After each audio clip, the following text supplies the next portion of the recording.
విధి నిర్వహణలో RTC driver conductor హఠాన్మరణమట. హుజూరాబాద్ అండ్ కరీంనగర్ 2 డిపోల పరిధిలో ఘటనలు. కరీంనగర్ జిల్లా వేర్వేరు డిపోల్లో పనిచేసే ఆర్టీసీ డ్రైవర్ కండక్టర్ ఆదివారం గుండెపోటుతో చనిపోయారట.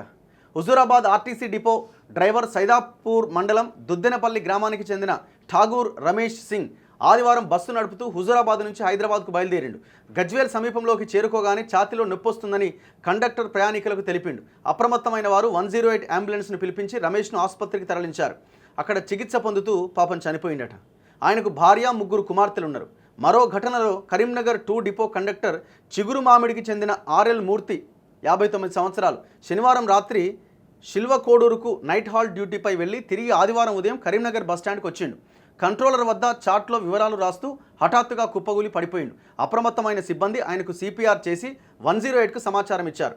ఆసుపత్రికి తరలించగా అప్పటికే చనిపోయినట్లు డిఎం మల్లయ్య చెప్పారు. మూర్తికి భార్య, కొడుకు, కూతురు ఉన్నారు. పాపం దారుణమైన పరిస్థితి.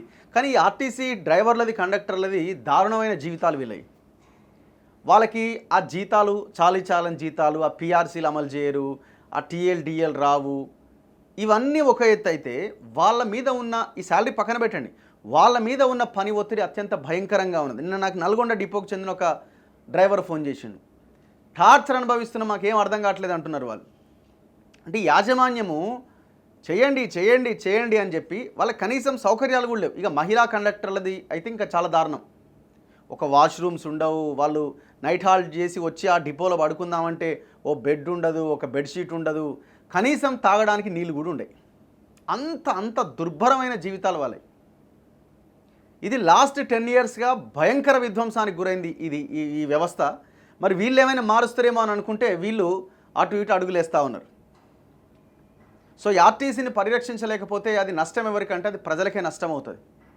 ఒకవైపున ఆర్టీసీ కార్మికులకు నష్టమే కాదు, ఈ ప్రజా రవాణా బాగుండకపోతే ఎవరికి నష్టం అవుద్ది? అల్టిమేట్గా ప్రజలకే నష్టం అవుతుంది.